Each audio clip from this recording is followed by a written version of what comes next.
Hello, everyone. This is episode 27 of the Dresden Files podcast, a member of the Broken Jars podcasting network.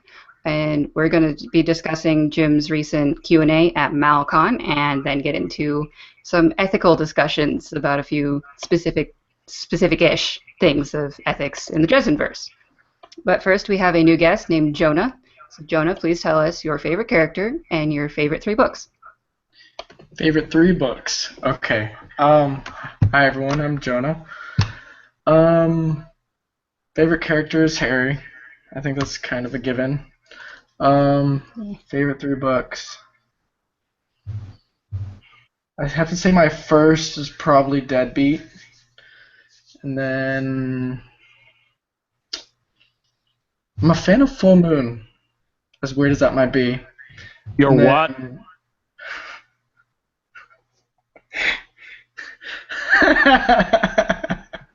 Yes, we have opinions on which book is the best. If you aren't aware of this, go watch the ranking episode and tear your hair out in frustration.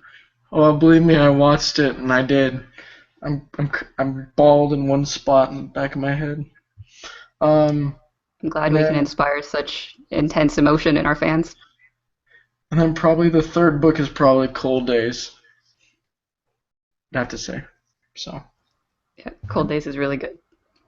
It's always fun. Skin Games is the best book. Meh. I mean, it's awesome, but it's like I don't think it's the best. Peace Talks is going to be the best. Everyone except me picked Deadbeat. I swear, everyone. I didn't pick awesome. Deadbeat. You didn't? Oh man, high five, Alex. I can't remember what I picked. That might have been before Deadbeat. The first episode I think was before Skin Game even came out, right? Yeah, it was. Yeah. It was. Yeah. I don't know. But holy shit, they agree. Take a note. Well, I didn't say I think Skin Game's the best book. I definitely don't think that. But you still agreed on something. That never happens. That's All right, weird. right. Let's get to the new stuff. Jim, No. He did say favorite character. Never mind. No, he said his favorite character. Yeah. Go on. Okay. New things. I thought Jim gave a few things away that he hasn't before. The first one was that Ebenezer didn't know of Harry until it was too late. So it's like Justin had already found Harry. We're still waiting on Peace Talks to see if Ebenezer knows about Thomas. But He knows. yeah, but that's going to be the specifics are going to be so much fun. Yeah. But I mean, by Peace Talks, he knows. I'm not sure he knows from the get-go, but I mean, he learned before Harry did, I think. We'll find out. But it makes me wonder if Harry was found by Justin first, before Ebenezer knew of him, then how did Ebenezer know that Margaret died of an entropy curse at Harry's birth? Did he know of the curse but not the birth? Or did he... He just might not have known who the actual child was. Yeah, there's still so many questions about that, but it's so interesting.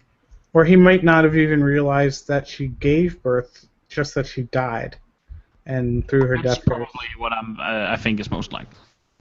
Yeah, maybe assumed that she lost the child along with it. So, but yeah, it seems pretty obvious to me that Ebenezer didn't know before Justin. It's an important revelation because we never had that said before. But with Ebenezer, like if he had known, clearly family is important to Ebenezer, and is what it seems. But maybe that's also something that happened after the fact, after Maggie passed on. So. Kind of interesting, but I think that all came out during the trial or leading up to the trial, and that's part of why he put his neck out on the line for Harry. Yeah, if Justin got to him first, then when did Ebenezer learn, and how far between Justin's death and Harry's trial did it take? This is going to be fun. He did confirm that some of the old gods were historical people that we would recognize that did a Dark Hollow type thing to become gods, but not Mav and Titania. But this, along like the recent post on Vampire Origins by EG on the Dresden Files subreddit, or I'm going to call him Eldest Gruff, he gave the idea that Kukulkan was an actual person that then became a god at a certain time in the Mayan history. It's like, that is supported, I feel, by what Jim has said. So I think he's right until I'm proven wrong. I mean that's just kind of how it works anyway. In the Dresden Files universe, it seems to be one of those where it's like you put enough faith into a thing and it becomes that thing. It becomes divine, whatever. So we see the same thing with the Shroud, and that's probably a part of what helps you ascend. I mean, in the sense that Santa Claus is a mantle because so many children believe that he exists. So. Yep. But which historical people? That's the question. But, We'll see. That'd be a good episode topic, or like part of an episode. yeah, Like- we'll have to like- get into something like that. Like top 3 historical figures that we wanted to be gods, or is that what you're hinting at? Yeah. Oh, this is getting kind of fun. We need to do that soon. So, one thing I enjoyed this time with recording is that Kitty was heckling him, which was fucking That was hilarious. really funny. Yeah. Yeah, she does that, and she's been getting better at it. So when he was here in Salt Lake, like she gets in all of his lines. Basically, if you watch enough of the Q&As, like she always asks him a question. So Yeah, it was so hilarious to me when she got in line and he said, "Don't you do that?" I can't imagine being heckled by your spouse. That's great. But when she asked a question about Mirror Mirror, he said eye patch and goatee for Evil Harry. And it's like, I don't remember an eye patch being mentioned before. I do. It's in it's his subconscious. Remember when he's No, having the conversation? Subconscious has a goatee, but not an eye His patch. subconscious does not have an eye patch. where do you remember it from, Jonah? That's what I thought it was from, but obviously I was mistaken. So that's fine. Just like when you said Full Moon was a good book.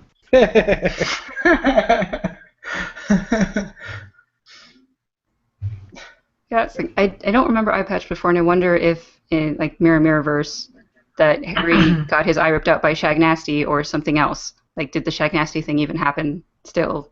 Does Harry know about Thomas? Oh God, I can't wait for Mirror Mirror 2.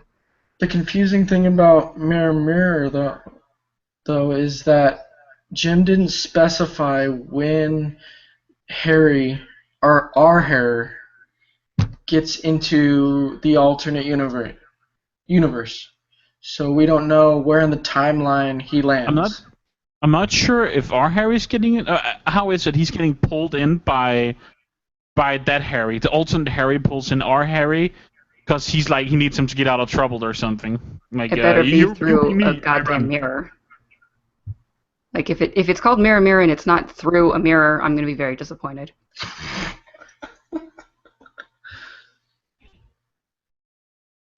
Next point I thought was funny was that Butters was scheduled to die, and then Jim changed his mind and made him more awesome instead. And he, Good. at the end of it, he said Polka will never die, yet. It's like maybe he still will. I mean, Don't you fuck with my emotions, Jim. The Knights have notoriously short careers. Some of them retire after a few days. Some of them were forcibly retired. So and there is a big apocalyptic trilogy coming up where a lot of people are going to die. I Yeah, get the there's- feeling that he's at least gonna be a permanent knight until he dies. There's also books 16 through 20 in which lots of people are probably gonna die. Yeah, like one person. Don't forget Murphy's funeral. Yep. Funeral. Yeah, but no, he was trolling. Confirmed Priscilla joke. said so. Priscilla said he was trolling, and I'm going to take her word for it. But Director Alex, we're going to fly you out to one of his QAs just so you can ask that question. okay, Was Priscilla Shuffler? if you do that, I would be so happy. Just do it. Can't we just mail Kitty and have her do it? Oh, we should have her on. That would be so much fun. Next bullet point. Someone asked about Faith Astor, and it is a known thing that the girl who started it all with her kidnapping is going to be the one who kind of introduces and kicks off the big apocalyptic trilogy. But Jim also used the phrase femme fatale, which actually tells us a bit more of her role in it versus just that she's there and she's the client.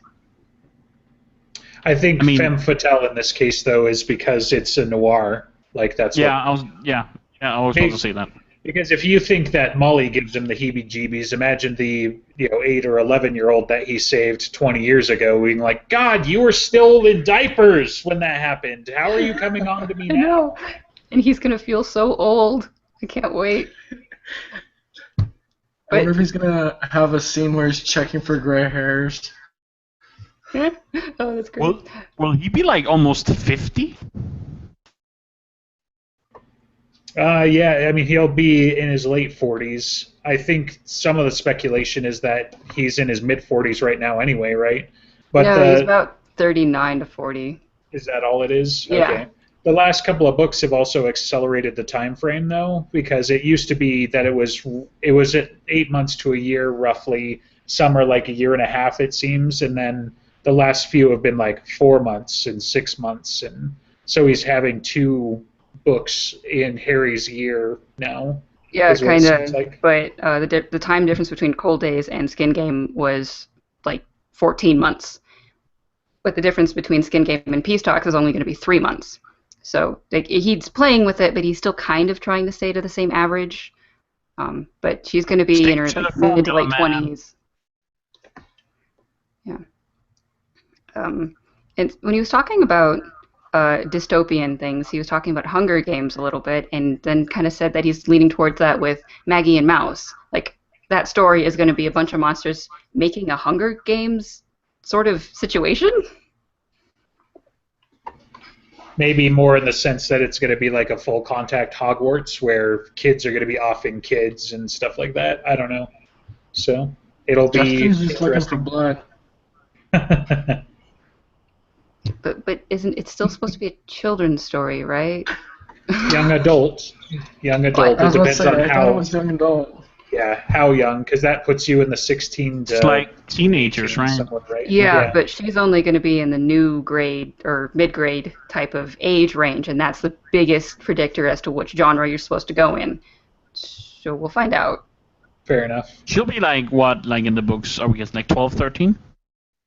Yeah, she's 10 as of Skin Game, so she'll be around Hogwarts age. Okay. Depending on when he finally gets them out, but yeah. Plot twist: Harry Potter visits the Dresdenverse. Just an extra in the background that has suspicious round-looking glasses, maybe. Can you just see Harry sees looking him like the down Harry dark Potter alley. magic? Harry sees him down a dark alley. He has a strange lightning-shaped scar. Who's that? Yeah, people would squeal a little bit too loudly, I think, with that. But, I can just imagine Dresden's reaction to like Harry Potter magic and like, no, this is not. That's not. You just say a word and it happens, and like they don't even get tired. No, that's not fair. yeah. Next bullet point would be about the Denarians. That when the whole kerfuffle happened, like the people who became the Denarians either sided with Lucifer or they were on the fence a little bit too long. For example, Lashiel was kind of on the fence and trying to play both sides and got screwed over for it, so she's extra bitter for it because all of her schemes fell apart. Could totally see that happening. Yeah, totally. Yeah, it makes me wonder how Lashiel has been behaving since then and up until now, before Harry. It's like, because I think Fort Hill said that she doesn't usually support Nicodemus, so what is she trying to do? Whereas the things that we saw of Lash, like, really genuine on her part? That's right. Well, something that I can't help but wonder is that we only ever saw Lash's shadow. So what is the real Lash like? Yeah, I mean, we saw Lash's shadow with Harry until Skin Game, and then that was the genuine Lash talking out of Hannah Asher. And I was always she confused was by. classic Denarian. I was confused by how real Lash, like, I got the impression that the shadow just straight up died, disappeared, her memories and knowledge went into the new spirit. How, Yeah, that's how Harry got pregnant. yeah, then how did real Lash get all the memories from her? I just found that very, very confusing. It seemed to be counterintuitive to what happened. I think they had a magical connection. That was. Did she get the I didn't memories? think Yeah, she mentioned Yeah. several things that happened like between them, and she knew like, but like I always got the impression that like the Denarian would absorb the shadow back into them when they were called, and then they would have everything like in their head. But until then, they were separate beings. They're separate beings in a certain sense, in that the real Denarian cannot control the shadow. The shadow is still just like trying to do what the Denarian wants, like what Lash was trying to do, but she was able to become her own thing as she's trying to change Harry, and the memories of everything that's going on went back to real Lashiel. But Which I find confusing because I thought that would like go into the new being. Not necessarily, We'll because find the out. shadow was more like a channel for all of Harry's memories. So the actual Lash was getting everything that the shadow was seeing. yeah, But I'm not sure Because, I like- agree with. I mean, obviously she got it, but I mean, I'm not sure I agree with how that works.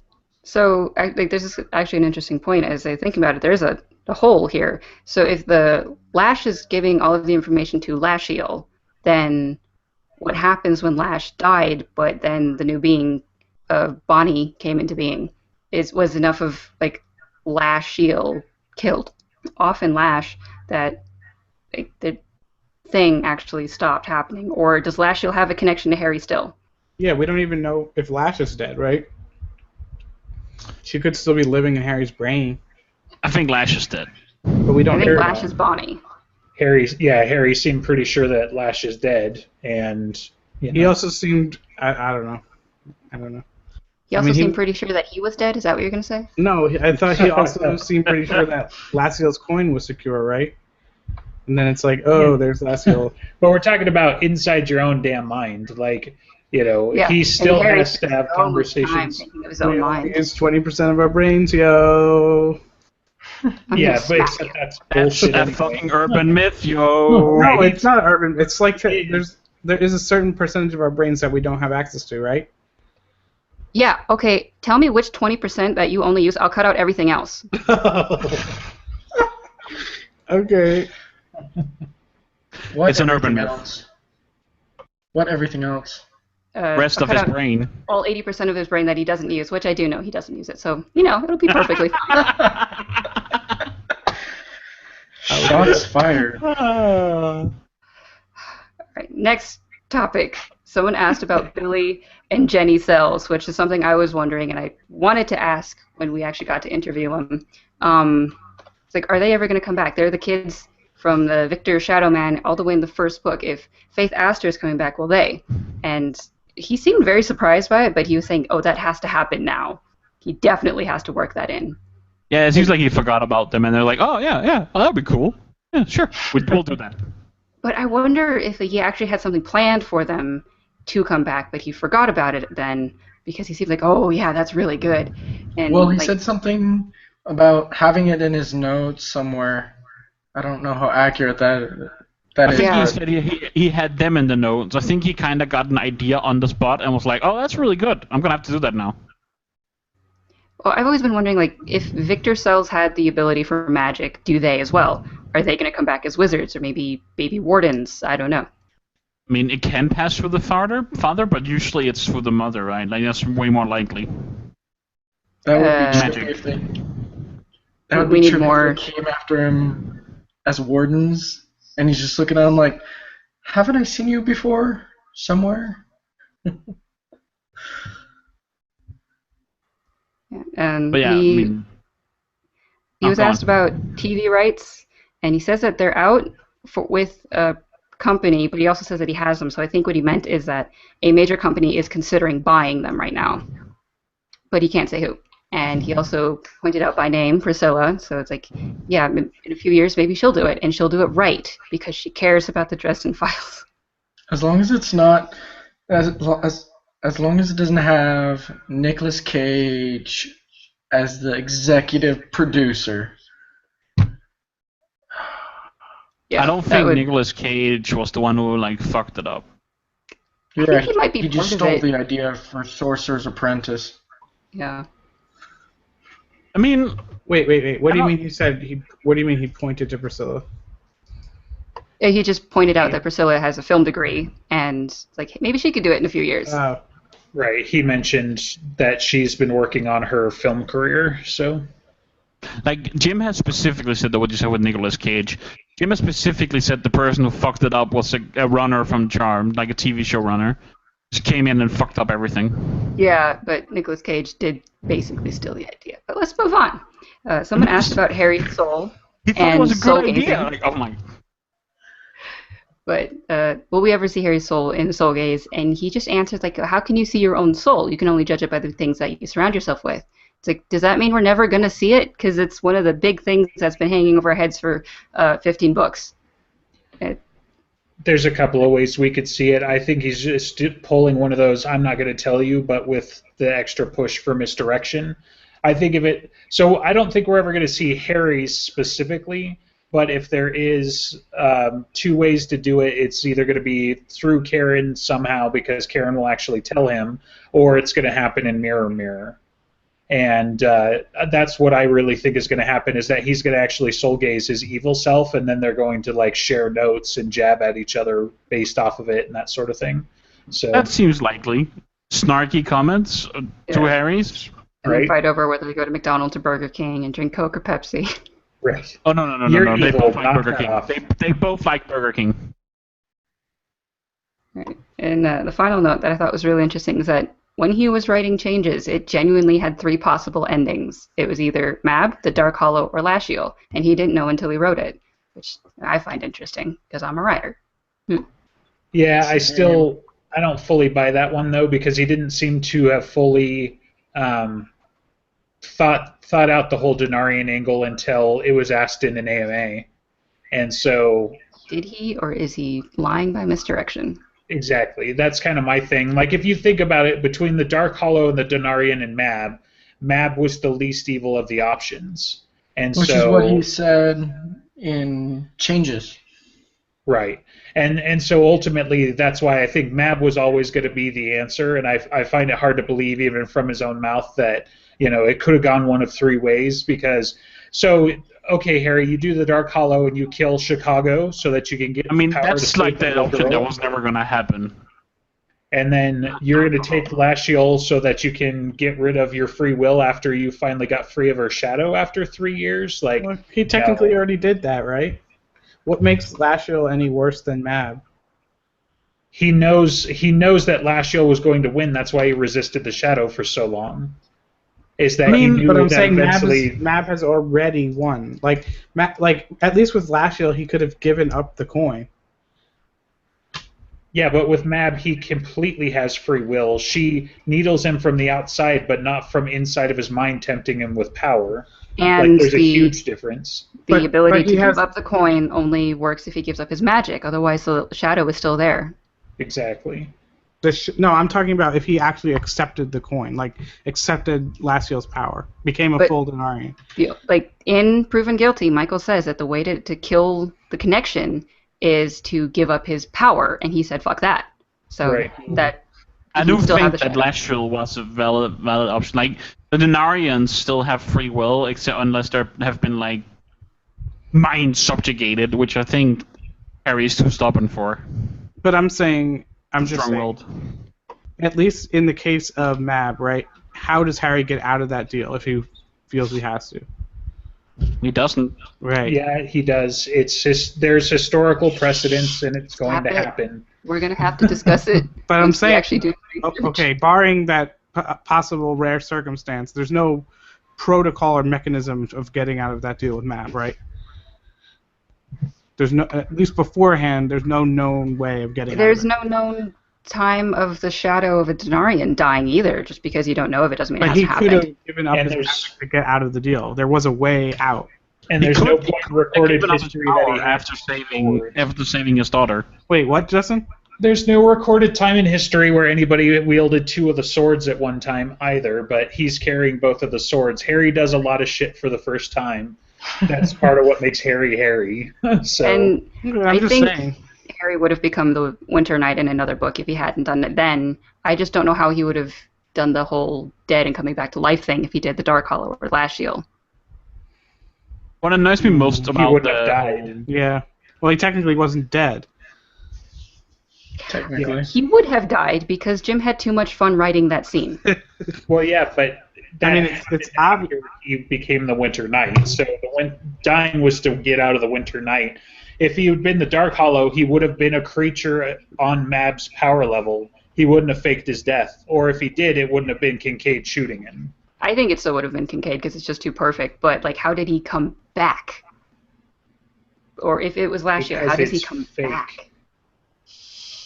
Yeah, it's fake. So he died for real in the End of Changes. Kincaid shot him in earnest, and Mab cheated. She basically was able to keep him alive. If he had Lashiel or the Dark Hallow's power, it would have been cheating death in the faking your own death, not in the actually literally getting shot in the chest. I mean, if he went with the Dark Hallow, he would have had vast understanding of necromantic powers, right? So Right. he maybe would have been able to come back that way. I mean, Oh, you can explain maybe I all don't he's those think trying his, Maybe his he's trying to do knowledge the of things necromancy. of the like corpse taker, which corpse taker was trying to do. Yes, that's Jump what I was bodies. thinking. But his knowledge of necromantic magic doesn't change if he does the Dark Hollow. He already knows like the whole book. He's quite versed in it. He doesn't do it, but he has like a lot of the knowledge. It wouldn't if he did the Dark Hollow, he wouldn't get more necromantic knowledge, like you said, Alex. Well, he'd He get would have the necromantic power. Yeah, He'd have the he'd power to do it. Yeah, he'd get more power, and him doing the Dark Hollow is a non-starter. Like, Yeah, it doesn't happen. Yeah, no way. Where is he going to pull that off without murdering? What if he did it at Chichen Itza? No, that's the whole point. He would murder all those people to save his daughter.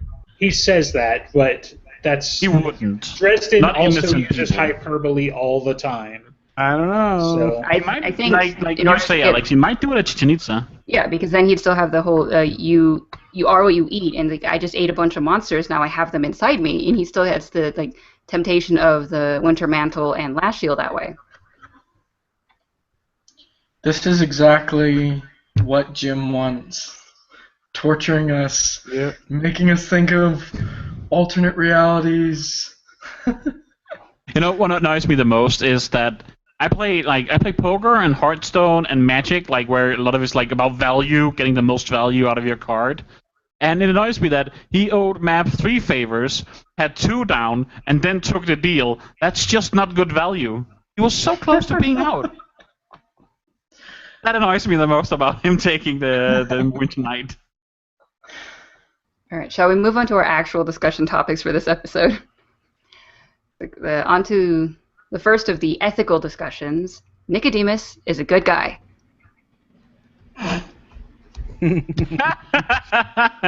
What? No.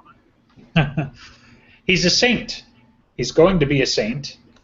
So he's a good guy. So, I mean, all of us except for Director Alex are approaching this from a point of playing devil's advocate, right? I mean, literally playing devil's advocate. Well, yeah, in a sense. So when I had kind of suggested that part, I was listening to Small Favor, where he tells Dresden that maybe someday he'll become a saint. And so the reason why I wanted to discuss it is like how could you think that even in his own mind he would justify, I caused a plague, and murdered millions of people over thousands of years, and someday I'll get sainted for that. Like, how fucking twisted does your mind have to be? I mean, that's my whole point. He's insane. Twisted by no Daenerys. saint has like the results was never really important for like what a saint did. Wasn't it like what they did, like their means to doing something? No. And his means, like Nicodemus's means to do something is all wrong. His result doesn't matter. If he goes about it the wrong way, like I will kill everyone to save the world, you wouldn't be a saint for that. Like the result doesn't matter to become a saint. How you do it matters. Right. All I know understand? from various movies and fiction is that you need 3 miracles, and that's it. Yeah, you have to have verified miracles, and then you have to be canonized, and you actually have to be a member of the faith, So Yeah, some of those things are things Nicodemus is definitely not. This Well, is from the Wikipedia technically- article. Hold on. You hold on. can be baptized pretty fast, and This is a Wikipedia he article. knows that God exists and things like that. Technically, Nicodemus was part of the faith. he just fell. So Wait. So this is a Wikipedia article about canonization, and it says that a person proposed for canonization lived and died in such exemplary and holy way that he or she is worthy to be recognized as a saint. So you have to literally follow the dogma of the church, or you can't be a saint. That's Catholicism anyway. I mean, Right. regardless, even if he thinks he's doing bad things for good reason, he sure is loving doing the bad things. Yeah, that's my point. But how much of that is just 2,000 years of having Anduriel there, and how much of it, like, he took Anduriel's coin in order to be a good guy? It doesn't matter. Had chance after chance. It doesn't the way matter. Sorry.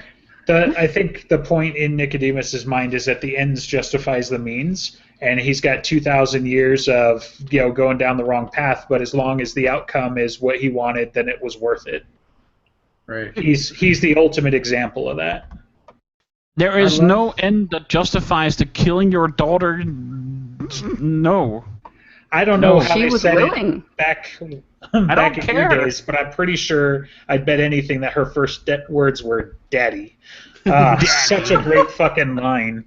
I love that line so But she was much. willing. She believed that she was martyring herself in order to save the world. Oh my God. I don't care. You don't allow your daughter, and you don't do that to your daughter. Okay, if you guys If ever you are taken a few even- ethics classes, because you need to, it is not black and white. Where and the you find that fuck out when you would they have to talk argue about it. murdering your daughter in an ethics class, Alex? Okay, as The an example, do you know of the train thing? Of like, Exactly. okay, there's one person on this side, and it's like your husband or spouse Your or whatever, and on the daughter. other side, there's daughter, and then there's the entire world on the other side. Which track does the train go down? Right. You've got the control to the switch to decide which track. It's usually something like there's 8 total strangers on one track and your child is on the other track. Which lever do you pull to get it to go Where left does it or go right? if I don't? I believe most actual parents would say the track that doesn't have their child on it. Right, obviously, That's- but they're is not that the insane. ethical decision? Yeah, I mean, it is Where does more it go- logical. where does it go if we don't you pull the save lever? More people. If you do not pull the lever, it will kill your child. I mean, examples like that are bullshit anyway, because the whole point is you're trying to like, when are you going to be in that situation? If Sure. Nicodemus was as powerful Okay, as let's he stop says he talking is, about the Dresden Files because magic can't happen. When are you ever going to be in that if situation? Nicodemus was as powerful as he says he is, why wouldn't he try and find some way? Down the rabbit hole. He could have couldn't he have brought any random person to do that? No. He could, but he couldn't be He sure had they would pull the lever. I'm sure he Exactly. could have found somebody who would have pulled the lever. I think he could have brought one of the fanatics. Yeah. Surely. And just kept killing them until one of them pulled the lever. Or he could have done the same right. thing. Because he can totally just stay in hell until his totally unlimited number of people He can could do have that. figured it out. There's definitely other ways he could have handled that, but he chose the simpler way, and it didn't matter that he was killing his daughter. I mean, for once, I was like with Tessa, I was like, damn right, you stop him, girl. Once I knew what was going on. Well, She's I even think more something kind of cool is to see the contrast between Nicodemus and Harry. Nicodemus is like the what if Harry had gone bad version of what Harry could have been. You know, does that make sense? I guess, kinda. I mean, I think Nicodemus is a very pragmatic person. But no, he's not. I mean, do we even know if he wants like if he wants to save the world, or like is that his goal? I just want to save people, or is he just like I want to save the world so I can destroy it? Part of my no, and I don't really think that destruction is his goal. I think it's the means to his goal, and that's part of what I brought up for the ethical discussion as well. Is that in small favor he's getting the archive, and everybody assumes, especially Harry assumes, that he's going to give a coin to the archive just to give it to her. But when I was originally reading it, I thought he was going to unmake the archive, similar that he did to Alexandria, for example, that he hunts down these databases, these libraries, and burns them to the ground so they don't know about him anymore. But it occurred to me that he hints to Harry that he knows what's coming down the pipe as early as Small Favor, and that he's probably trying to fight either as a part of the Oblivion Wars or to stop the Outsiders by, getting rid of her, because she would have all the knowledge, all the incantations, the Necronomicon, for example, to summon the Great Old Ones. And so maybe that's what his idea is that if he unmakes the archive, then he can kill everybody through a plague, he can get rid of the archive, and then the knowledge to bring the Outsiders in would be lost. So But I mean, it seems like the current system is working. Like, why? Like, is he too impatient? But it's not, though, because if the goal is to stop Outsiders, the Red Court has been summoning Outsiders. Nemesis is clearly crossed over, and he knows that because he freaks out when Harry says that one of his people's on the other team. One of his people's working for the Black Council. Harry knows about Nicodemus knows about the Black Council kind of as Harry's talking to him about it, and gets surprised when one of Nicodemus's own people was at Arctis Tor. But why wouldn't he work with Mab and the Winter Court? Their whole purpose is to keep Outsiders from getting through. He might not know the specifics of that. Right. But he knows all this other shit. Come on, that's like. I mean, really he might know known. that there is He something knows about stopping the- them, but he doesn't know exactly what it is, or maybe he just feels like he can't work with Mab. I think that's because really of the thin. reason. No, come on, dude. So you're just because he knows about the archive and he knows about Outsiders, he suddenly knows that Mab is the defender No, of you're the outer saying gates. you're Come saying on. he has so much foresight of what's going to happen I don't think that the entire White Council has said anything about it, right? And you don't think that Anduriel told him? Yeah. But that's what I'm saying. Why The didn't Andariel angels tell were him there about? when it happened. Why wouldn't Andariel tell him about Mab? Mab has the ability to stop Anduriel from listening in. Yeah, I think very few mortals know about the wall and the outer gate. He's not. I mean, for all intents and purposes, he's not really immortal. No, Mortal. but he gets his information by listening through all these shadows and shit. Yes, and Right, Mab I'm has saying- the ability to make Anduriel stop. Anduriel cannot listen to her if she does not want it to. I'm saying I think he definitely. First of all, I mean, I'm not going to go into the minutia of why. I think it would be really hard for Mab to hide that gigantic operation from Anduriel. It's because it doesn't just go through Mab. There's like. Do you think he can see in the Never Never even? So I think he can hold go on. there whenever he wants. I think you've gone down the road on a couple of assumptions. I mean, so first of all, Anduriel has to know about the outer gates because he was an angel, and the assumption is the angels have pretty much came about with creation. Right. So when the Outsiders were cast out, the wall was put up or whatever it is, because really Harry just sees it as a wall. It's not literally a wall necessarily. Sure. The other thing though is that if you know about Nemesis, if you know anything about Nemesis, which we're only 3 or 4 books ahead of where Harry finds this out anyway. Right. You know that the she can get infected as well, so they don't necessarily know that Mab is still playing for the home team. I don't know. Maybe that's part of it. Maybe he I mean- can't work with Mab now that one of his own team has apparently taken on Nemesis and attacked Arctis Tor. But he himself also breaks didn't the know that yet. cords. Well, like if he found that out in Small Favor and he's just preparing for Endgame, and then in Skin Game and he has to pull back his favor from Mab, he can't really work with her anymore. His reputation, his working relationship That's by was his viable. That's his own. There's 2 roads you can go down, right? One is he didn't know that Mab was working to fight the Outsiders. That's one road, fine. And if that's what you think, then I can't really argue because I have no way of proving it one way or the other. But the other road is he did know and chose not to work with her, and that's dumb. That's a stupid Maybe move. he's trying not to work with her until the very end, because maybe he's trying to just get himself strong enough to be able to make it worth it to her. But he's for already her to work with him. sacrificed his ability to work with her by breaking the Accords. To a sense, but he also seems to go down the road and fuck everybody, knowing that it'll become so obvious that he's in the right at some point that how could you not join him? because he does that with Harry. Like all their conversations are like, "Look, I know that you hate me, but you've got to realize that I'm right." I think that's just And- because he's crazy. Sure, I'm not saying that from your perspective that he's not crazy. Nicodemus is like my poster child for what lawful evil looks like. Like he knows that murdering everybody is wrong or whatever, but he's got to do whatever he thinks his task is. But I think it's chaotic evil because he's just And broken. it's Tessa actually- is the chaotic evil one. They're So- both chaotic evil. isn't it Wait. chaotic good? The ends justify the means. Sort No, of, chaotic means you're just doing evil because you want to, and you're gonna do. No, that's not Whatever what you chaotic can- means. Okay, stop talking D&D. What I think happened is that 2,000 years ago, Nicodemus was just a person. He came across the Denarians and realized the ability for power, and he wanted to use it for good. Maybe he found out about the outsiders all the way back then because, big shit happened 2,000 years ago. And that was around the time that Papa Reyes was born. And all of the times that, big people started coming to the surface.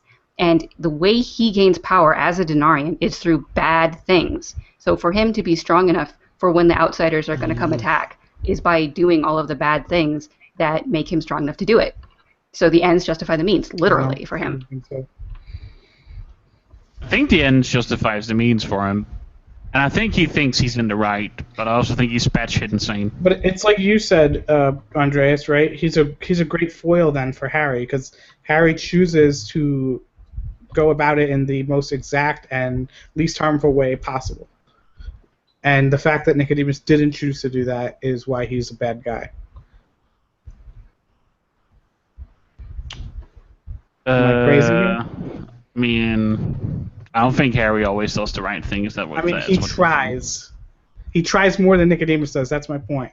Yeah, he tries to do the right thing, Yeah. except There's- that when his daughter is in danger. Well, there was also a point that I thought that should be brought up at some point, but it wasn't. Whenever the Denarians give up their coin, they're also giving up their longevity, literally. And like Cassius was aging rapidly. He didn't go from whatever age he was and then had a normal span of years. He was going to die within 3, I think. And so He if ages rapidly, Nicodemus...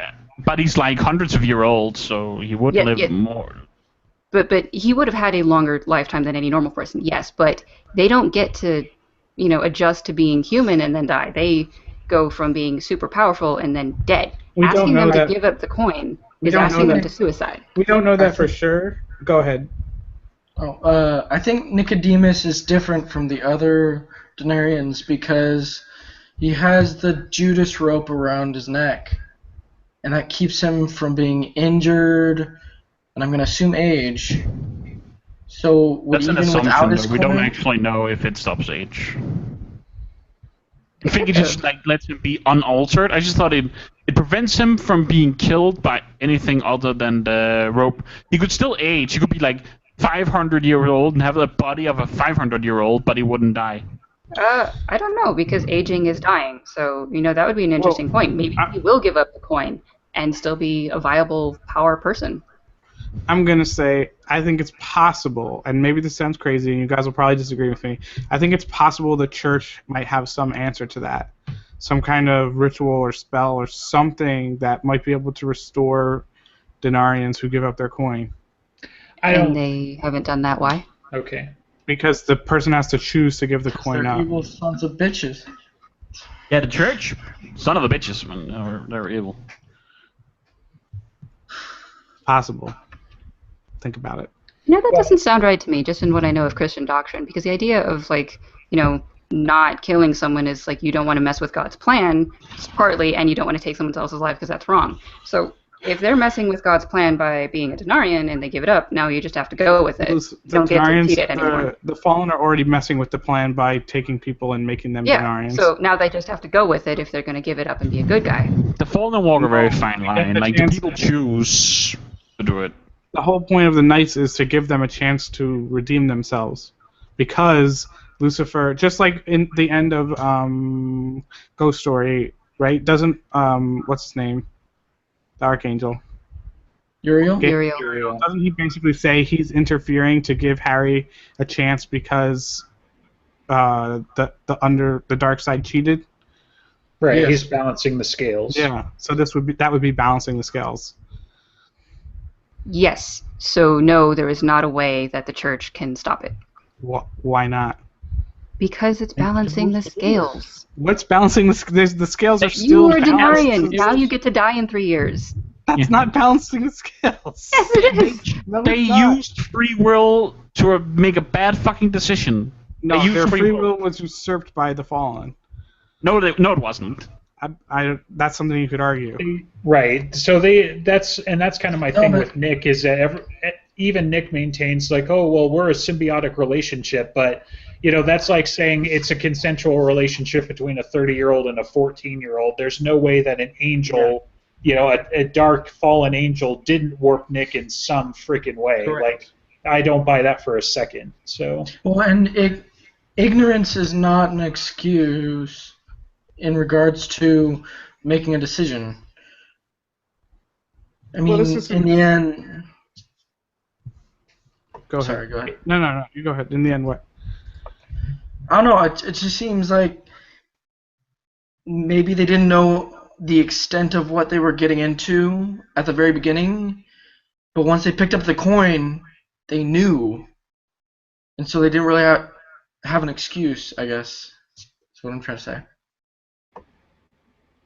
Right, ignorance isn't an excuse, but having somebody much older and experienced than you, at least to a point, is provided as some kind of shelter, from having to make those decisions. So if you at least compare, children to adults, for example, like sure, the child ignorance wasn't an excuse, but at the same time, if you were manipulated by the adult, in various situations, you're going to get away with that. Yeah. And taking that to a super extreme, when you have a timeless angel who has fallen from heaven, sitting on your shoulder and whispering into your ear for 2,000 years, like, I think Nick took up the coin with as much knowledge as he could have. Like, sure, let's even say Anduriel told him, quote unquote, everything that he could know and just say, bad shit's coming, we're going to do the thing, or whatever you want to believe. But there's no way that Anduriel hasn't been pushing him. Like, I don't buy that.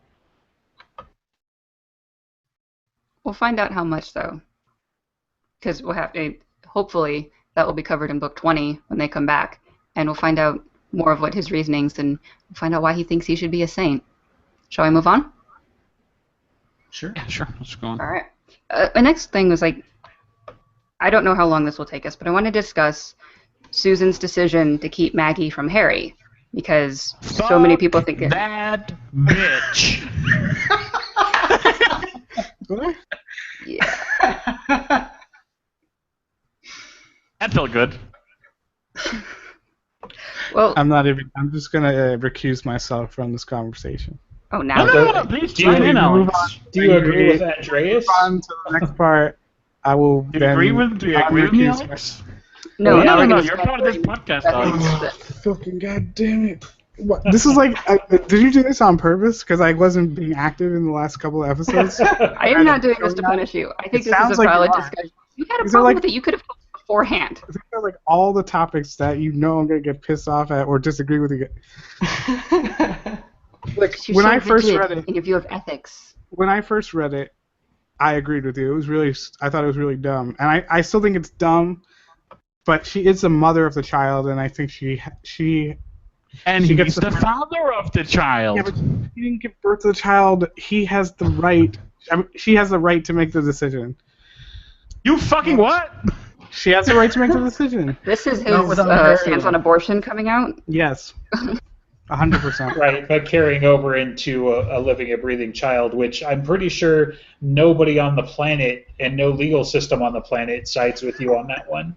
That once the child's actually alive, unless the dad's actually done something to warrant giving up his rights as a parent, he has equal rights. We're not talking about legal. There's no what legal system. There's no international. She lives in at that point. She lives in where does she live? Venezuela or South something. America. Okay, Yeah. so South yeah, America somewhere. legal or ethical in this case, since that's what we're talking about. She had an ethical obligation to fucking tell Harry that he had a kid, let alone at least fucking give him some say in how that kid was raised or anything. Yep. The ethical part Yes. isn't the fact that she kept the kid safe and hidden in a sense. The ethical part is that she didn't even fucking give him a choice. All right, Harry would have come down on her side, but she didn't give him a choice. let's try and really break this down, right? You have a one-night stand with someone, and you're a woman, and you end up getting pregnant. No, I really think you should talk about Harry and Susan and not some faithless strangers Why? Okay, and abortion. They hadn't seen each other at that point. I mean, that was the first time they saw each other. So say that's the point of conception. 9 months later, she gets pregnant. Harry hasn't heard about her at all in that time, or probably even thought about her. I'm saying this is far removed from, like, it's a different circumstance. If they knew each other and interacted with each other on an everyday basis, I might agree with you. Or if we're in any way besides their feelings for each other were what's the word, related, or in dealings with each other, interacting with each other. Does it change your mind at all to know that they were literally and truly metaphysically in true love? I mean, so I don't buy the whole just because we don't know between books Harry didn't think about her for 9 months because he's literally protected from the White Court because it was true love. But we know see, he did. we see the difference between the fourth book and that point in the books, where in the fourth book his life is almost destroyed because he cares so much about her, and I don't know. Well, no, I mean- we know he cared about her in between the books. He had her ring on his mantle. So we know that she was at least in his mind some of the time. Well, that doesn't mean that Susan cared about him. So That fucking makes it what? even worse. Oh, no, this is the point that Justin was trying to make. She did love him. Her love protected him. She was truly in love with him. How did her love protect him? Even if we disregard The true protection love. from love would only have happened if it worked both ways, which it did. Yes. Right. But even if we disregard true love and disregard that they had a meaningful relationship No, wait, before that one night wait. stand. Alex, that's not even true. Yes, it is. There's It no only difference. would have happened So you're if she saying loved if- him back. That is exactly what Harry said. You're in saying Blood if Right. Susan is thousands of miles away and all of a sudden decides she doesn't love Harry, that No. it just gets at the time, No, at I'm the saying moment. at the time That's- that they had sex, right. she truly loved him. okay. But I'm talking about 9 months or more later. You think So? she didn't? She just absolutely stopped loving him? Maybe. I don't You're think a she moron. did. She Why clearly am I a still loves moron? him when it Because she was changes. still in love with him and changes. But Exactly there's what no- Andrea said. Anyway, no, but let me just disregard true love. Disregard that they had a meaningful relationship before that one night stand. Even if they were total strangers, if she gets pregnant and she does not choose to not tell the father, I don't care who he is, that's a fucking dick move. That's your opinion, and that's cool. And I respect you having your own opinion. But other people are entitled to their opinions, right? Yeah, they're entitled to their opinions. They're also entitled to be wrong. You know, I really didn't think that this discussion would go this way. But I don't know. I'm trying to, I'm just trying to see it from Susan's point of view. So She had- Alex, Well, and Go ahead. she explains it as Harry had enemies and she wanted to protect their daughter. however From she those enemies. rationalized it isn't the point. The point was it an ethical decision? Like that's the Yes. point of discussion. So I mean- so Alex, it seems like your stance though is that because she was the mother, because she carried the child, the man has no say in it. Period. That's not true. I said before it was a dumb move, and I disagree with it. But I think that I still think it's her decision in the end. Not that so he should yes. not that he should get no say. If it's possible for him to get say, he could have tracked her down and tried to communicate. Why with is her. the onus on Oh, him? not It's to. his fault. Because Right, it's her exactly. body. Shit, the baby came out of her The body. baby's done. It's not her body anymore. Yes, it Right, still she has- came out of her body. She has to tell him. He had no way of Baby knowing came she out was of Harry's pregnant. body too. Just it took her a little quicker. Right. Again, you're still looking at this from Harry's point of view, and I'm looking at it from Susan's point of view. I'm looking at it objectively from the outside. Yeah, looking why where I don't think you it's try Harry's another point good from Harry's point of decision. view? You're looking at it 100% from Harry's point of view. So Alex, Am I looking at it from my privilege? That's not what I'm saying. I'm trying to keep that 100% out of the conversation. I really don't want to drag that into this. but Alex, Making a joke. Tell me that if it happened to you. That's what then I said. I agree with you. It's a stupid decision, and yes, I would be pissed off. I think it was a Okay. stupid decision, But I why would is it still her decision to make? because I would still understand that she had the child. Again, it's you guys are looking at this so black and white because Harry was involved with her and was involved in getting the child into Susan. Conception. He has a right to know.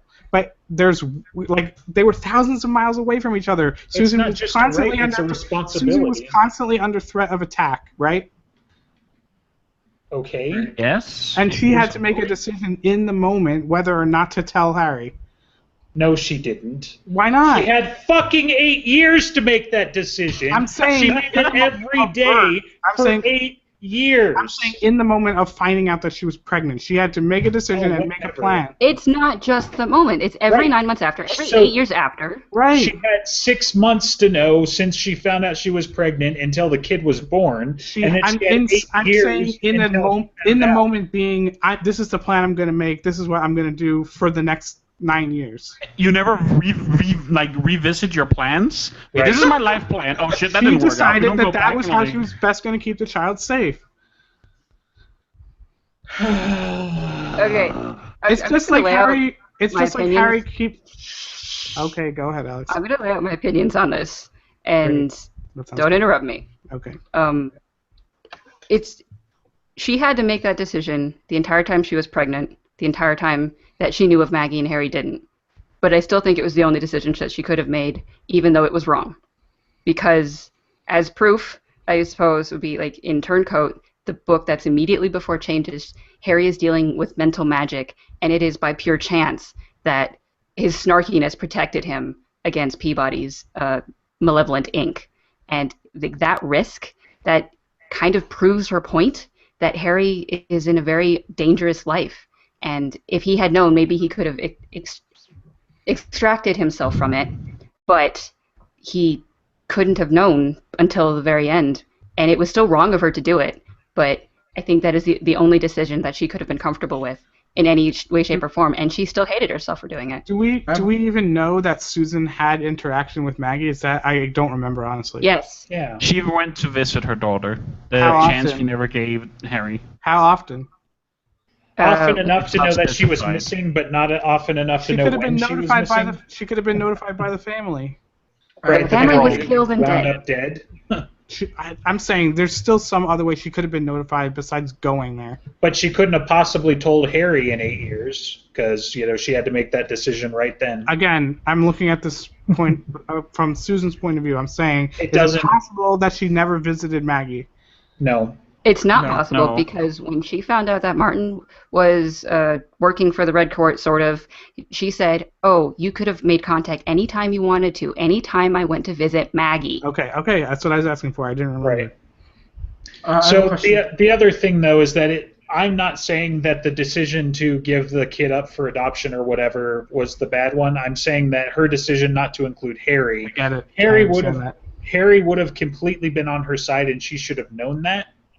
And so her decision to not include him is where she fucked I don't know up. if that's true. Yes, That's but definitely. there's still. I mean, I agree with you, Justin. But No, there's look still at- the risk of just him knowing that Maggie existed. Yeah. Still would have put her at risk. And I don't And- even think that that's true. But That he would have Susan been. It is. somehow was magically No. not going to have anything come down. No, but by the more people who knew about Maggie, increased her risk. And I think that's what Susan was thinking. Plus, there is no proof that Harry wouldn't have tried to get involved with Maggie. I think there's way more proof to the opposite of that. He killed a whole race just to save her, right? He would have seeked her. He would have tried to seek her out. That's his whole fucking bag is magically seeking out things. Plot twist. What if the Blackstaff, Harry's grandfather, found out about Maggie and told Susan not to tell Harry? Man, I would have to yes. change favorite character. I think in terms of like morally good and right, no, it's not the right decision. It is absolutely wrong of her to have done that. Same. But in terms of protecting Maggie, I think it's the only one that she could have done Yes. because everything else increased her risk. Alex Right. is still wrong. I'm not agreeing with him, and I need to clarify that. Okay. Yeah, have a that's true, question. because I think that a woman should have the right above anyone else to decide what happens with their child. Don't scream at me. You disagree? Fucking fine. Fucking disagree. A I'm not mother's gonna She, argue about that. so child. the I'm thing not is that arguing about you guys seem to think that somehow Susan was in a safer position than Harry. She's I don't. every bit. No, She she's was saying, that. she's saying that Her life is every bit as dangerous as fucking Harry Dresden's. So why does she get to make that choice? because she's saying that it's a numbers game, right? It doesn't matter who. The less people that know that Maggie exists, the safer she is. Yes, and if Harry could have been the one to give birth and know about it and not Susan, I think she would have been even safer. Eh. I also Because think Harry would has have magical chosen abilities to a protect difficult himself. person, unlike her. If Harry made the decision to not include Susan in her life, if Magic Harry was pregnant instead of Susan, would you hate Harry as much as Susan? Yes. Yes. Yeah, She doesn't get to make the decision just because she gave birth to the kid. So all those times Harry was protecting someone by not giving them information, you thought that Harry was right. No. No. I can't even go through the mental gymnastics right now to equate those two things. Yeah, it's like, I don't really fully see how they're connected yet. Because that's like saying, so because Harry kept knives out of the hands of children, then you're saying that Harry's That's wrong? not what I'm saying. You can look at it a different way. Harry gave They people. were both adults. They both knew what was at stake. Harry They're both gave members of people the Vampire Board. Harry gave people who weren't just children. He denied them the ability to protect themselves. By keeping dangerous things away from them, but not by hiding a child. You're from saying them. dangerous information. I'm saying knowledge that they could use to No, protect in this themselves. analogy, it's Harry protected the knife by not giving it to a child. No, that's not. That's his analogy. That doesn't make it true. He didn't tell Murphy stuff. A pretty competent adult who could have protected herself, or at least, and Billy and lots of other people who at least could have had the. He was wrong for context. interfering with Murphy's ability to protect herself. I'm asking if Justin. But Susan was wrong about not allowing Harry to protect his daughter, someone not himself. And- There's a And you're big equating difference. this as a protection thing, but I'm talking about parental rights. Well, there's that too. He I meant fucking- meant what do to do you both. mean? There's that too. We'll just wave that off. That's my whole point. There's both, the and I protection- meant both of them. The protection sorry. is a small part of it, and that's how Susan justified it to herself. But she should have brought that up with Harry. But so you're saying it doesn't matter the fact that the child, right? There is no way to get around this. The less people she tells, the more safe the child is, right? Or the safer the child is. That's a fact. That's how you're Just thought of justifying something that could that. have worked.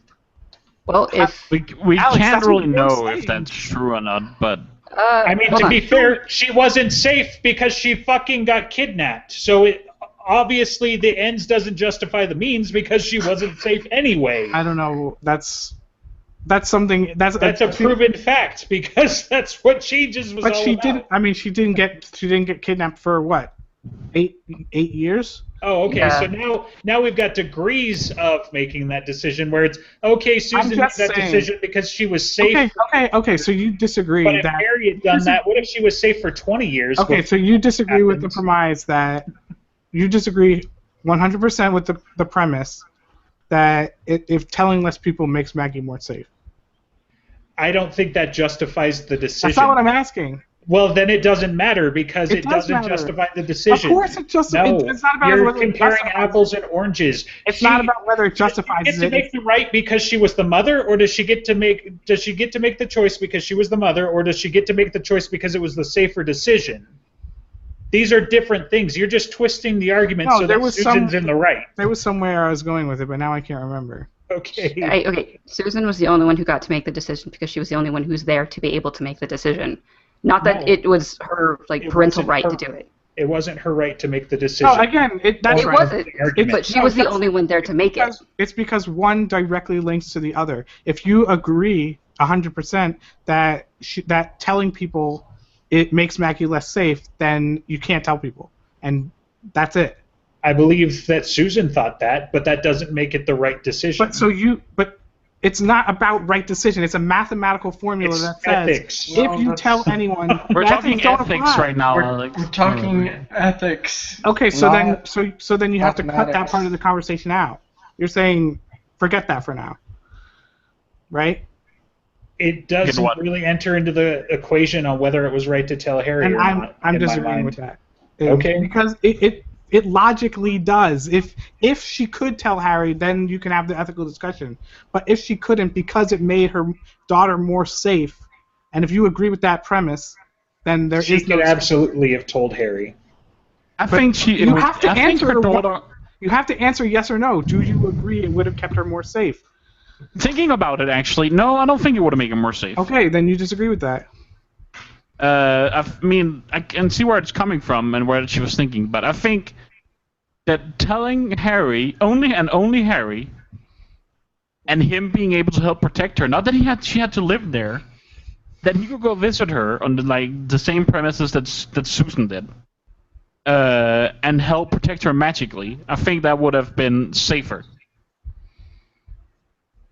Say that again. If you're not saying anything, Alex, Director Alex, you're muted. Okay. There are benefits for Harry having known that Maggie existed because he could have set, Leah to protect her. There are so many things that would have gone wrong, right, possibly, or wrong. But the person who made the decision was only Susan, and because of all the reasons that she thought that it was going to make Maggie more in danger, she made the decision to not tell her. And I think it's the only decision that she could have made in her mind. Okay. But it was a wrong decision. I had a I think yes, but still the only one. on the Trello thing. It says, where is that? There's a little note under the discussion point where it says gender difference. I was wondering if this was going to devolve into a gender difference, and it kind of did, but not in the way I expected. I just thought that all of the males would be against me, so almost. You should have known who the social justice warrior was, so. Yeah. What? Wait, I'm I trying didn't to find expect him out. to take it that far, though. I'm trying to find out if in U.S. law the father actually has to be notified. I don't see how he couldn't, considering how many jurisdictions, whether you know the child exists or not, you're responsible for paying for child support.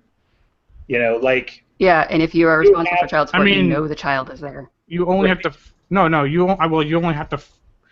Oh my God! You only have to pay child support once a court tells you that the child exists, and at that point you would know the child exists, and you're The paying back mom, pay. the mother has to apply Yeah. for child support in order So it's still the mother's for to decision. get it. Yeah. It But, is. I mean, It doesn't make it right, but doesn't make. I mean, I'm of the opinion that that males has as much right to or not rights to a child as a woman has. So we widely disagree on this. shall Like, we I move think- on? Let's just agree to disagree. Yeah, sure. I'm fine with that. Okay. Justin, I'm really proud of you for not pulling the dad card. I'm very impressed. That's amazing. I would have pulled it immediately. Yeah, because It's like, we you never don't know, Alex, all because y'all. you're not a father. Yeah. No, that's. Speaking as That's a what I would father, have said. No, I mean, I never expected Director Alex to pull the woman card because listen to other episodes to find out why. I had to think that maybe I'd have to point out perspective difference because of I can not in any way be unaware I don't have a child or not. But I did not expect you to take your pro-choice stance so far outside of the womb that it didn't make sense. Yeah, it's important. really doesn't make sense. if It really people- didn't. If people can tell Let's you get- what. Let's get back onto Justin Files. Let's Fine. unwind. Let's argue about the senior council and Langtree No. and I think Wardens. we're gonna have to break it off here unless we want to do an hour and a half, 2 hour Oh. show because I could do Yeah, that. we're over time we're already actually. 10 minutes into it, and honestly, I think the Wardens thing is going to be an entire episode to itself. Yeah, but I Like, really want to go into the Langtree thing because I want to see what you guys think. At least. No, if we yeah. Well, do we save it or do we go? I think we can fit in the Langtree thing, right? Oh, We're so over you time want to do the already, but we Langtree can. thing right now? Do you guys have time? I'm free. Sure. Are you Okay. sure, I Justin? have to get up in 8 hours, but I have time. If we can Thank you keep for it to your like sacrifice. 20 minutes, how about Yeah. that? So All right, we'll hit talk us, fast. Alex. Hit us with your Langtree thing. Is Langtree Me? a good guy or a Oh. bad guy? No, not Mm. you. Is Langtree a good guy? Is the He's senior the one who council wanted to do it. a bunch of good guys or bad guys? Is wardens flaws? Let's go into everything quickly. Langtree. I think he believes he's a good guy. I think he thinks he does things like, again. We're talking about this a lot. The ends justify the means thing. I think he's that's like Langtree.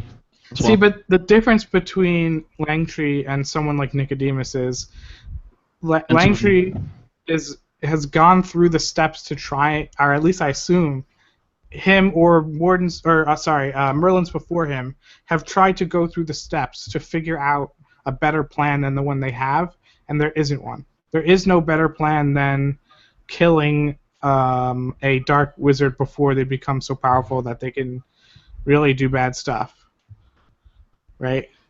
I agree with that, but I think that they've done a horrible job of taking preventative measures. I mean, the reasoning they say behind that is there's only so much resources. Bullshit. What else can they do? Start Hogwarts. Duh. See, and honestly, I was thinking about it today, and that I don't think they've tried everything that they could, or that they have finite resources in that sense. That we already know that thorn manacles are a thing, so you can sequester people's magical abilities Yeah. without chopping their goddamn head off when they're 16 years old. So. I don't know. I think the idea is there's still a liability. Sure, they could potentially someday get out and cause more destruction and whatever, but I don't know that anybody's tried more than, a few months or a few years, for example. That's kind of my thing, is that we have to take Langtree's word on it that everybody for generations past, and I think that's where Dresden kind of like, okay, maybe you're right, you're probably not bullshitting me on that, but I haven't tried, and because I haven't tried, it's the same thing with like the cure for cancer, right? Like, tens of thousands of people have died. There's no way to cure cancer, but obviously we're still fucking working on it. Yeah. Whereas the White Council seems to be like, nah, we're not going to work on a cure. We're just going to chop their goddamn head off. I don't know about that. Again, because They seem to make it a harder time to actually try to rehabilitate anyone, because if you fail, then you get your head chopped off too. Right. I think Which doesn't make sense at all. I still don't think. I don't know. Do you think that makes Langtree evil? I think the thing that makes Langtree possibly evil is how desperately he wanted to kill Molly. Like, he had no real proof that she was evil, and Harry was going to take her under his wing. And so, in all of the steps, he look at shouldn't who you're need to kill her. talking to. I think that was just out of spite. Exactly. For, like, No, I Henry don't and think so. Ebenezer, I don't think so. And again, which is look a at scary who thing. look at who you're talking to, right? I'm a big Molly fan, but if you look at it from his perspective, right? He has a dark wizard, known to be a dark wizard, who did something pretty terrible, whether she meant to or not. And then the person who's willing to stand up for her is also, from Langtree's point of view, possibly a dark wizard. Again, not that I agree with it. I think it's a shitty thing. I'm just saying from his point of view. I can see that. The only thing is, with the Doom of Damocles, wouldn't Ebenezer Damocles? have been under... Damocles, my bad. Wouldn't Ebenezer would have been under that too? No, I thought it goes away. Is it for life? Well, no, it's not for life, but he would have been under it with Harry, and that's addressed in the... Until the wizard is trained, I believe. Yeah, until the Warlock Apprentice is considered safe. Yeah. But I don't think that Ebenezer ever had that problem because he's the fucking Blackstaff. That's Well, I was true. about to say, he's like the Wetworks guy of the senior council, so I don't know how that would work. I think this is a Yeah. lot grayer than a Nicodemus situation, and I didn't used to think that. but I think it's a lot greater.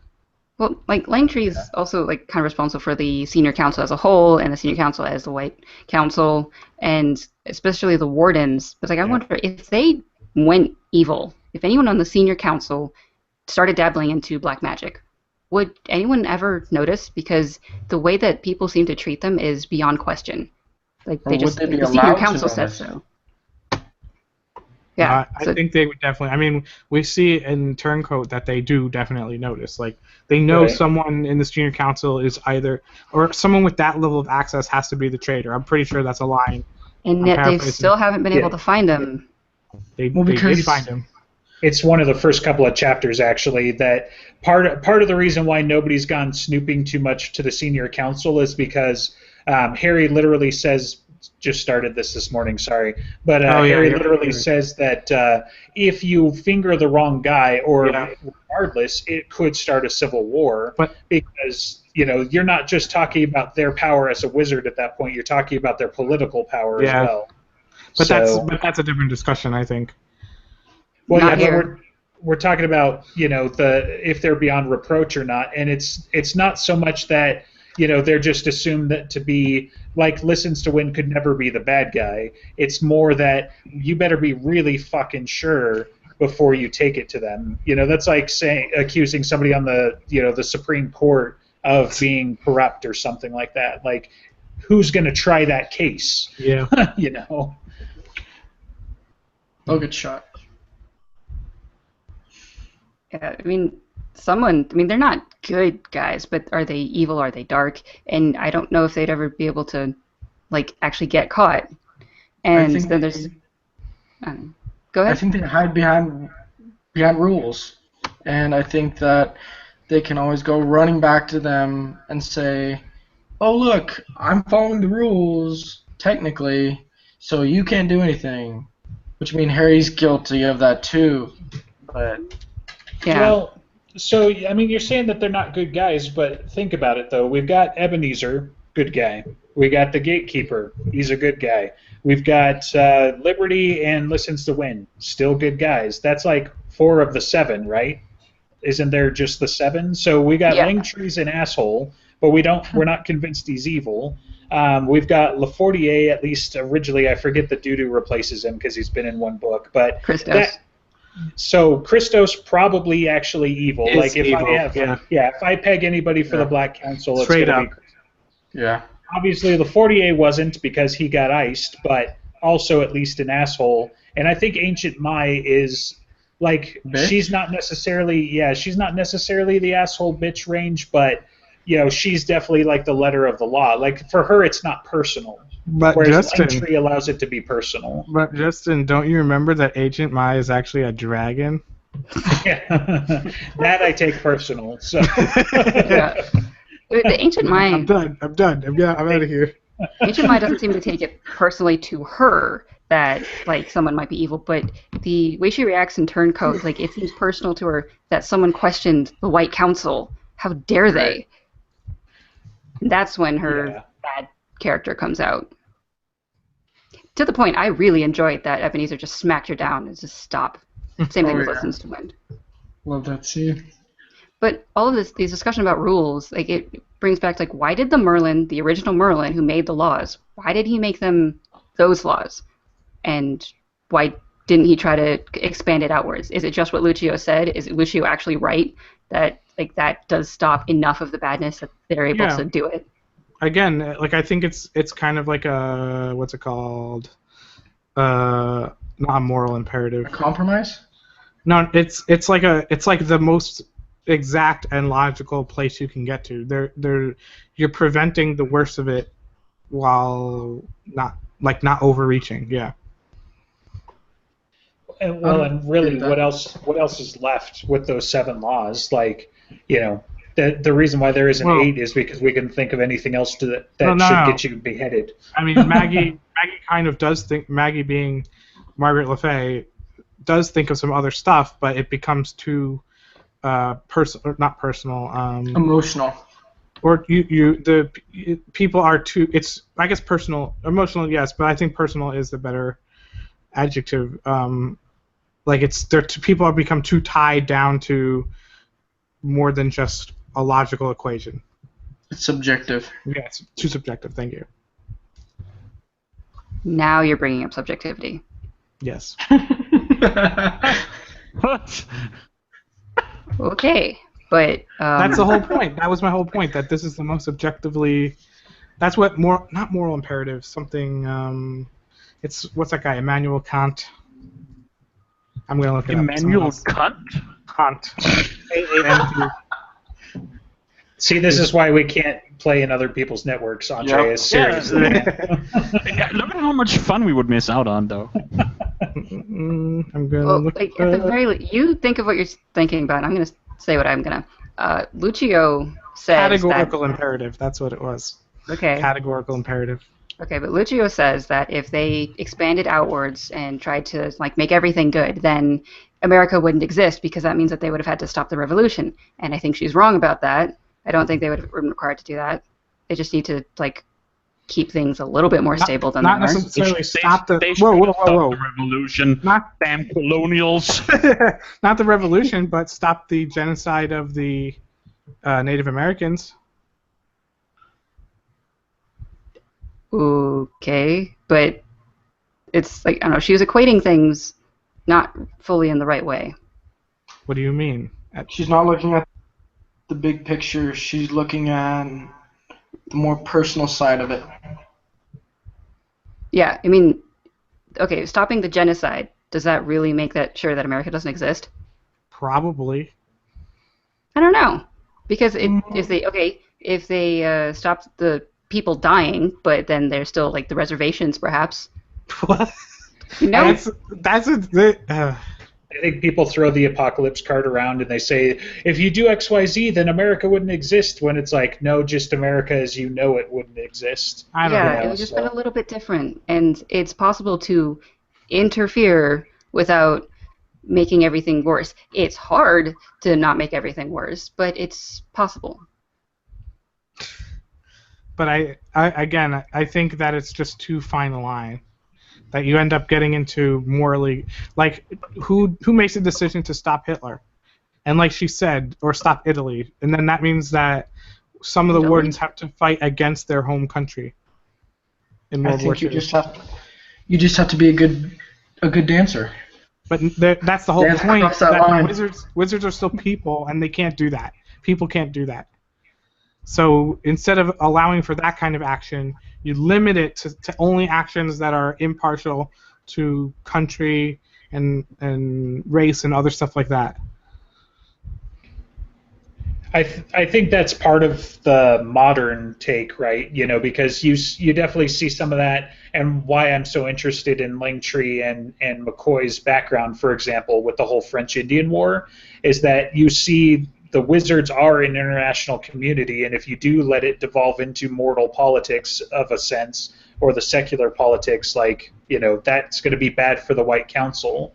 But I don't know if the Merlin thought that through when he was setting down the laws, you know, I bet he did. 1,500 years ago. No, because there was still lots of war happening at that time. Probably way worse wars, right? Yeah, 100 Years' Years' War. War. Yeah. More people died in World War I and II than any other war ever. So, yeah, maybe. I guess. I mean, there was way less people around back then, in the 1,500 years ago. Yeah, that's a part of it. But the White Council does not have any sort of prohibition of any wizard making themselves rich, getting involved in politics on their own level. They just stop those 7 laws. So the things that they say you shouldn't do, like interfering with genocide, they're not actually stopping either. They're just not doing it. Stopping it? How do you commit genocide without killing, killing Sure, people? you can kill. You can also be a wizard that would politically make up enough gold out of lead in order to pay people to stop. Right. I mean, but you could also get really good at banking, and I don't know. Yeah, especially when you live 300 years. I think this is another good idea for another episode. I didn't want to get into the discussion. Yeah, because we did kind of get into the moral discussion around wardens, which was like a separate thing, right? That's not how I was intending it. Well, and that's, I mean, ultimately, they sort of are, but they sort of aren't, you know, and that's part of the thing, is like, you have to justify the laws to begin with. Why does the White Council get to be the world police when it comes to warlocks and shit. And then why do the wardens get to be judge, jury, and executioner, Judge Dredd style, and just cut off people's heads because, well, we soul gazed them and, we know they did evil magic, so. Why? I've always wondered about that. Like, Because why if them specifically? Because if they didn't, things would be really bad for humans. What about, like, why not another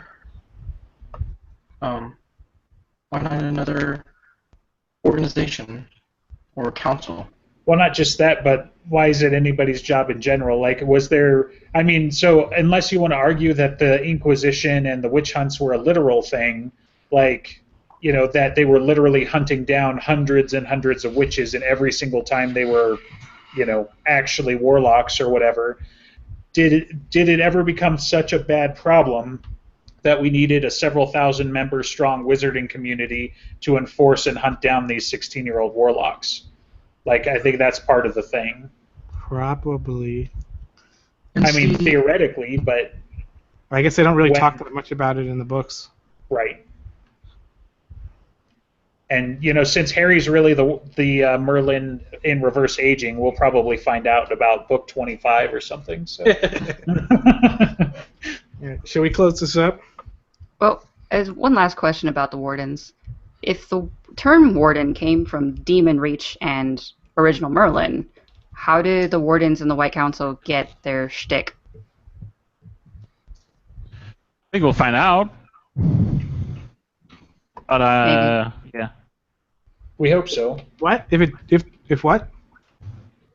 So Well, like, the director's kind of assuming that the White Council wardens are named after Demon Reach's warden, and how did that kind of come about and everything like that? Well, didn't It's the the same original with, Merlin create? Didn't the original Merlin create Demon Reach? yes. Yeah. So why isn't the Merlin Langtree the warden? Why isn't there one Kind of warden is. to go after? I mean, like, warden is just a title. yeah, but how did the wardens, the military arm of the White Council, come into being? They needed more Why are they called wardens? because they the are. Merlin was lazy? Okay, I'll take that one actually. I mean, this is like the titles are like inherited from not just with the Merlin and the wardens in this case. Also the gatekeeper, which seems like most people in the council have no idea what that means. Yeah, we still don't know how that one's passed on either. Dun, dun, dun. Unless, When maybe he actually isn't like a part of like a seat as the gatekeeper, like the Blackstaff. Maybe that's just what Rashid does, so they call him that. Maybe he's Uriel. When you kill the previous gatekeeper, you take his eye. That's how it happened. So Rashid is Vadarung, and Vadarung is Uriel, and they're all the same person. Yes. It's really weird. I can't actually disprove that Rashid is Vadarung or not. That'd be interesting. I mean, then you really fall down a rabbit hole because anybody could be anybody. Yes, but they Oh, share the some weird metal. qualities. Right. Rashid and Odin kind of, giving up one of their eyes for more wisdom thing that ties them really close together. The thing that disjoints them is the one guy's white and the other guy's kind of, Arabic. So Yeah, and it's- swears by Muhammad, but that's like right. the only real thing. Because, like Harry said in Cold Days, like your job is so secret, your false eye gets a disguise. It's so weird. It's fun. Yeah. But I think now we're done, Okay. and now we're calmed down, and we can end peacefully. So Alex, plug all of our shit. BrokenJars.xyz. We're an adult network for adults. Check out Alex Game Podcast. It's super fun. I have to put up the audio because I'm fucking lazy. Check out Dangerous to Go Alone with J Ray. Great Scott Podcast is recording tonight, I think. There's some other podcasts, I don't know. Yeah, there's 42, and then there's High Fantasy, which is mine. Well, 42's on break, and I wasn't Yeah, but you can still mentioning- check out their past episodes. Don't That's sell them true. short. And I wasn't mentioning High Fantasy because I'm being a penis. I noticed. They're using 20% of your brain, as always. All right. I actually really thought that there was parts of our brain that just didn't have electrical synapses. It's one of those common myths. No, So, it's just social justice warriors. It's a syndrome they have. Yeah. God damn it, you guys! I'm really not even. I'm really not that. It just makes. Alex channels in. You're okay. All right. So say bye. No. My stream, Twitch TV/Lord Betty. I'm streaming all week. Legion is coming out. World of Warcraft. All right. Say it again. So Twitch.tv/Lord Betty. Lord Batty. All right. Then, so you can check that out and more Broken Jars fun stuff. Yeah. All right. Now we say bye. Bye, everyone. Hi, everyone.